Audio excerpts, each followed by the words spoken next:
This video covers frame fitting in InDesign. Now, there's a couple of ways that you can build your document when it comes to images. The first way is when the images are already available to you and you just place them in, wrap text around them and start building your document that way. Another thing that you might come across is that when you've not got the images available at that moment, you can draw frames. When the images then arrive or they become available for you to use them, you can literally place the images into those existing frames, like these blue boxes here, and then your job is complete.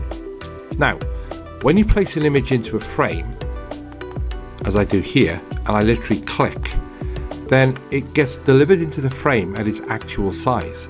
So we want to go through and see how best we can fit the image into each of these particular frames to get the desired result. So if I come up to this area here, this is the fitting area. I've got two major ones. I've got fill or I've got fit. Now, what fill will do, if I click on that once, is it will fill it, but it might crop certain content out, but you'll never have a white gap. So if I click on what is the content grabber, you'll see there that I've got cropped out on the left, cropped out on the right, but nothing is shown as a white line or a gap.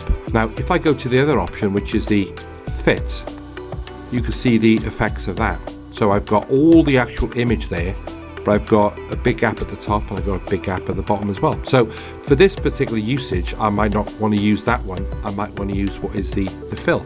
Okay, so I'm going to carry on. I'm going to bring in image number 2, click once, go to the frame fitting for fill, click on the third image, place in image number 3, once again, click on the frame fitting for fill, and then that job is now complete. Obviously, I can select these frames, okay, using a multiple select and click on that particular option, okay, or the other one, and then I can dynamically change the frame fitting for all those at the same time.